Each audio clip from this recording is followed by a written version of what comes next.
Yahweh batela Nikombo. Yahweh benisa Nikombo. Yahweh batela Nikombo.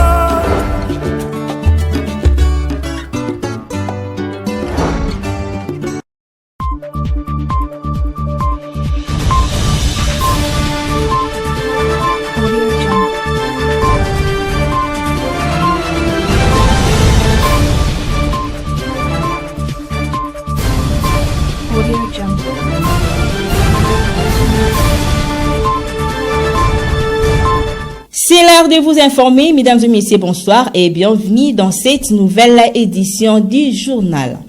Ouvrons cette session d'information dans la province du Congo central. Les localités de Linfou, Ngueba et Maïdi, dont les territoires de Madimba, seront bientôt électrifiés sur demande du gouverneur des provinces Grace Kwanga Maswangi Bilolo. Les projets signés entre la SNEL et la société entière depuis 2016 sera relancé d'ici peu. Suivez. Ces matériels électriques abandonnés à l'explanade du grand séminaire de Maïdi avaient pour objectif l'électrification des localités d'Engeba, Linfou et Maïdi dans les territoires de Madimba. Un protocole d'accord signé entre la Société nationale d'électricité SNEL SA en sigle et l'Agence nationale d'électrification et de services énergétiques en milieu rural et périurbain ASER en sigle. Filmées et publiées sur les réseaux sociaux, ces images ont retenu l'attention du gouverneur de province Grace Kwanga Maswangi Bilolo. C'est dans ce cadre qu'une réunion d'urgence a été convoquée le lundi 12 août 2024 pour déceler l'objet de l'arrêt des travaux. Ces assises ont réuni autour d'une même table le gouverneur de province et son vice Prosper Ntela, le ministre provincial en charge de l'énergie, quelques élus du peuple, les notables de Madimba et le directeur provincial de la SNEL qui, dans ses propos, a circonscrit le fait au terme de cette entrevue. SNEL a eu à faire amener ces projets difficilement avec des moyens de bord, avec ses fonds propres. Et voilà qu'à un certain niveau, on s'est arrêté à Maïdi parce que ça réclamait beaucoup de dispositions à prendre et beaucoup de moyens.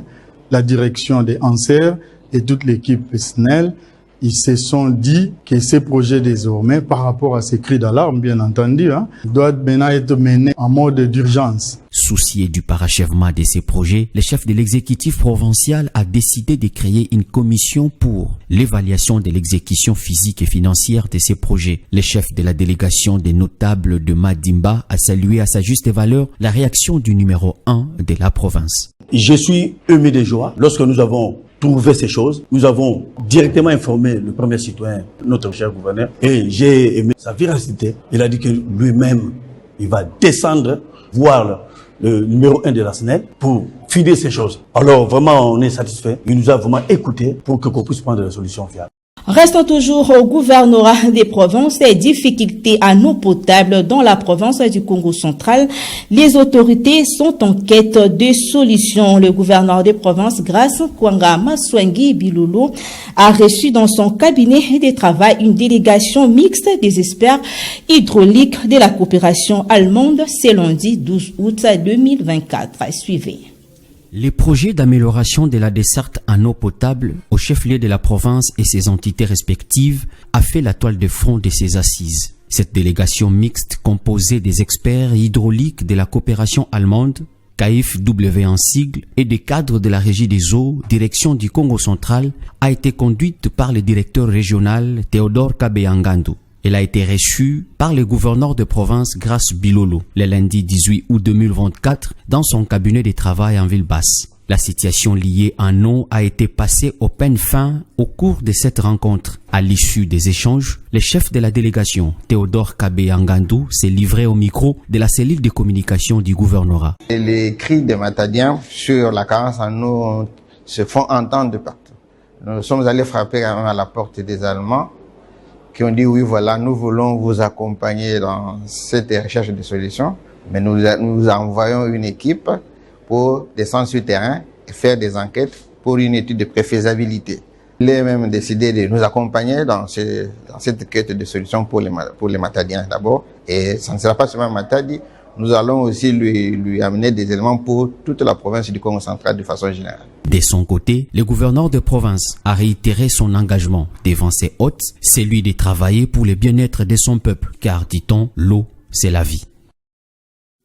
Tout à fait autre chose dans cette édition, elle s'est fait justice sur la population du quartier communément appelé Soyo Cercle a arrêté un présumé voleur dans la nuit du dimanche 11 au lundi 12 août 2024. Tabassé à mort puis relâché chez jeune de 18 ans, Révoli a été retrouvé dans une parcelle dans le petit air de la matinée sur l'avenue Nzuziwoyo à la hauteur de l'hôtel Panorama.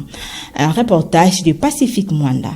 Nous sommes sur avenue Nzuziwoyo, au quartier communément appelé Soyo Cercle, à la hauteur de l'hôtel Panorama, dans la commune de Matadi. Ce présumé voleur non autrement identifié a été appréhendé et tabassé à mort par des personnes inconnues dans la nuit du dimanche 11 au lundi 12 août 2024. Relâché par ces derniers, ces jeunes de 18 ans Révoli s'est retrouvé sur cet endroit dans un état critique. Selon la population de cette contrée, la victime sillonne en longueur de journée ça et là pour la recherche des cuivres, les fers et argent. Il est certain qu'il a été arrêté pour ça, car c'est un sujet suspect, nous a confirmé l'un parmi les habitants de cette contrée. Nous l'avons trouvé ici ce matin. Il a même utilisé des morceaux de pain trouvés chez nous dans une de nos installations hygiéniques pour essuyer le sang. C'est un voleur. Il est l'un parmi les malfrats qui ont été arrêtés pour viol. Il a été sérieusement tabassé. Nous souffrons ici à Soyo. Ils font la loi ici. Informée, la police nationale congolaise est descendue sur place pour constater les faits. Notons que cette partie de la ville de Matadi est victime des cas de vol de plusieurs substances, notamment les cuivres et les fers. Ces objets sont vendus aux tenanciers des maisons communément appelées Goldberg. Sur le plan national, au Sénat, l'élection de membres du bureau définitif s'est déroulée le lundi 12 août 2024 au Palais du Peuple. Jean-Michel Sama Lukonde a été élu président de cette chambre du Parlement avec 84 voix sur un total de 95 valablement exprimées. Les détails dans ses commentaires.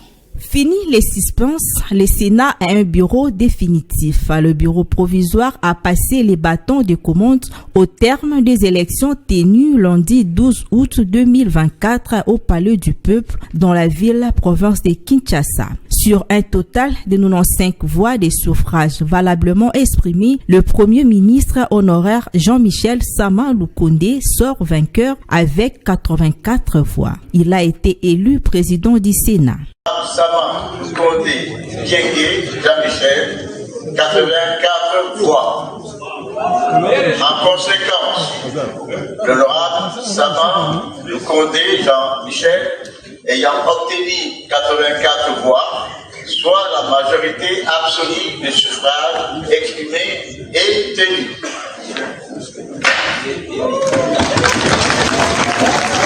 Pour le poste du premier vice-président, les sénateurs ont jeté leur dévolu au sénateur José Kalala Wakalala. Modeste Batiloukwebo a été élu deuxième vice-président, Madame Narfetiti Ngoudianza au poste de rapporteur et Jean-Claude Baïndé Etafé Eliko, rapporteur adjoint. La question est chapeautée par le sénateur Toupin Mukingishai et Omona Bitika Pascal Kester adjoint. Dans l'actualité internationale, au Venezuela, selon un bilan officiel, au moins 25 personnes ont été tuées et près de 200 autres blessés dans les manifestations contre la réélection de Nicolás Maduro. Images et commentaires de nos confrères de France 24. Autour de la table, tous les hauts responsables vénézuéliens. Ils assistent à une réunion du Conseil de défense et d'État présidée par Nicolás Maduro. Le président compte bien resserrer la vis face aux manifestations post-électorales qui secouent le pays. En tant que chef de l'État, chef de gouvernement et président du Venezuela, j'exige de toutes les branches de l'État une plus grande rapidité, une plus grande efficacité et une main de fer contre la criminalité, la violence et les crimes de haine. Une demande à laquelle le président du Parlement a immédiatement répondu. Dans la foulée, Jorge Rodriguez a annoncé que l'Assemblée allait adopter une loi pour réglementer les réseaux sociaux. X, anciennement Twitter, a d'ores et déjà été suspendu vendredi pour 10 jours. Nicolás Maduro pointe directement du doigt les chefs de l'opposition qu'il accuse de tentative de coup d'État. Maria Corina Machado et Edmundo González Urrutia n'ont pas été vus en public depuis une dizaine de jours. Ils appellent pourtant une nouvelle fois à manifester ce samedi. Ce samedi 17 août, nous allons manifester dans les rues du Venezuela et du monde, partout où il y a des Vénézuéliens. Ayez confiance, cette fois c'est différent, car nous sommes différents. Crions ensemble au monde de soutenir notre victoire et de reconnaître la vraie souveraineté du peuple. Une grande partie de la communauté internationale, dont les États-Unis, a d'ores et déjà annoncé soutenir le candidat de l'opposition Edmundo González Urrutia. Depuis le début des manifestations, au moins 2200 personnes ont été arrêtées et plus d'une vingtaine ont été tuées. Cette information internationale marque la fin de cette session d'édition. Au nom de toute l'équipe technique et rédactionnelle, nous vous disons merci de nous avoir suivis et bonne continuation sur Ma Bannière Télévision. Au revoir, à la prochaine.